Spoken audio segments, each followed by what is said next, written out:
नमस्कार, महाराष्ट्र टॉप 10 में आपका स्वागत है। आप सभी को स्वतंत्रता दिवस उत्सव की बहुत बहुत शुभकामनाएं। आइए देखते हैं महाराष्ट्र की वो खबरें जो इस हफ्ते सुर्खियों में रही। और आज शुरुआत एक ऐसी कहानी से जो महाराष्ट्र में हो रहे बड़े बदलाव की तस्वीर दिखाती है। बात गढ़चिरौली की। एक वक्त था जब गढ़चिरौली का नाम आते ही दूर दराज के इलाके और नक्सल हिंसा की तस्वीर सामने आती थी, लेकिन अब गढ़चिरौली की पहचान बदल रही है। मुख्यमंत्री और गढ़चिरौली के गार्जियन मिनिस्टर देवेंद्र फडणवीस के नेतृत्व में यहां सुरक्षा के साथ साथ विकास पर भी जोर दिया जा रहा है। पुलिस और केंद्रीय सुरक्षा बलों की कोशिशों से गढ़चिरौली में सुरक्षा व्यवस्था मजबूत हुई है और इसी के साथ विकास ने भी रफ्तार पकड़ी है। नए पुलिस सहायता केंद्र बनाए गए हैं। वहीं पुलिस दादालोला खिड़की पहल आदिवासी और दूर दराज के इलाकों में रहने वाले लोगों को सरकारी योजनाओं और सुविधाओं से जोड़ रही है। गढ़चिरौली में इंफ्रास्ट्रक्चर और कनेक्टिविटी को भी नई रफ्तार मिली है। सड़क, पुल और मोबाइल टावर जैसे प्रोजेक्ट से आवागमन और संपर्क बेहतर हुआ है। रेल नेटवर्क का विस्तार किया जा रहा है और नए सड़क कॉरिडोर तैयार किए जा रहे हैं। करीब 86 किलोमीटर लंबा नवेगांव मोरे कोंसरी सुरजागढ़ कॉरिडोर खनिजों के परिवहन को आसान बनाएगा और समृद्धि महामार्ग तक पहुंच भी बेहतर करेगा। इसके साथ ही गढ़चिरौली में ग्रीनफील्ड एयरपोर्ट की भी योजना है। आइए नजर डालते हैं गढ़चिरौली में बढ़ रहे उद्योग और निवेश पर। यहाँ स्टील सेक्टर में करीब 3 लाख करोड़ रुपए के संभावित निवेश की उम्मीद जताई गई है और जिले को देश के एक बड़े स्टील हब के रूप में विकसित करने की दिशा में काम हो रहा है। लॉयड्स मेटल्स, एनर्जी और JSW स्टील जैसी बड़ी कंपनियों के निवेश और प्रस्तावित प्रोजेक्ट से यहाँ उद्योगों को नई दिशा मिलने की उम्मीद है। इलाके में स्टील प्रोजेक्ट के साथ 10 MTPA क्षमता की स्लरी पाइपलाइन जैसे बड़े प्रोजेक्ट भी तैयार किए जा रहे हैं। गढ़चिरौली में लगाए जा रहे उद्योगों और प्रोजेक्ट से स्थानीय लोगों के लिए रोजगार के नए मौके तैयार होने की उम्मीद है। महाराष्ट्र सरकार युवाओं को नए हुनर सिखाने और उन्हें रोजगार के लिए तैयार करने पर भी जोर दे रही है।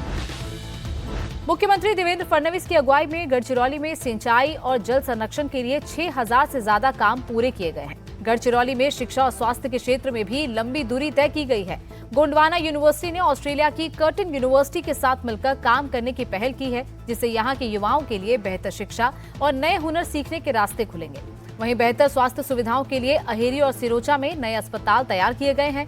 इसके साथ ही छात्रों के लिए गढ़चिरौली के सरकारी मेडिकल कॉलेज में 100 MBBS सीटों का इंतजाम भी किया गया है। महाराष्ट्र सरकार ने खूबसूरत नजारों से घिरे गढ़चिरौली में पर्यटन को भी बढ़ावा दिया है। यहाँ के जंगल, वाइल्ड लाइफ, आदिवासी संस्कृति और विरासत को पर्यटन से जोड़कर स्थानीय लोगों के लिए रोजगार और आमदनी के नए मौके तैयार किए जा रहे हैं। मुख्यमंत्री और गढ़चिरौली के गार्जियन मिनिस्टर देवेंद्र फडणवीस का विजन गढ़चिरौली में बहुमुखी योजनाओं के जरिए आदिवासी समुदाय को विकास की मुख्यधारा से जोड़कर जल, जंगल और जमीन को सुरक्षित रखते हुए गढ़चिरौली को नई पहचान दिलाना है।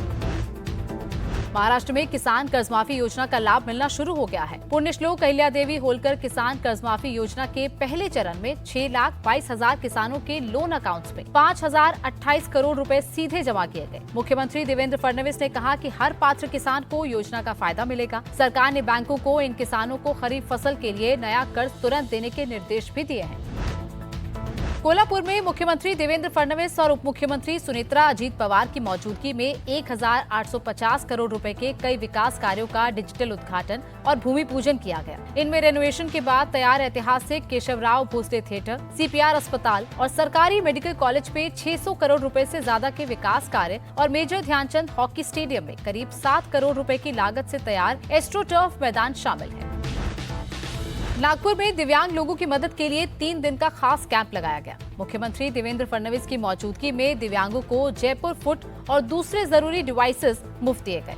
मुख्यमंत्री ने कहा कि इससे दिव्यांग लोगों को आत्मनिर्भर बनने में मदद मिलेगी।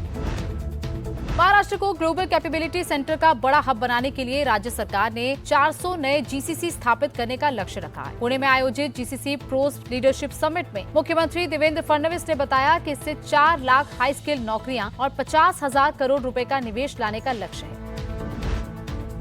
मुंबई में 2 दिन का ब्रिक्स फ्रेंडशिप सिटीज कॉन्क्लेव 2026 आयोजित किया गया। राज्यपाल जिष्णुदेव वर्मा ने कॉन्क्लेव का उद्घाटन किया।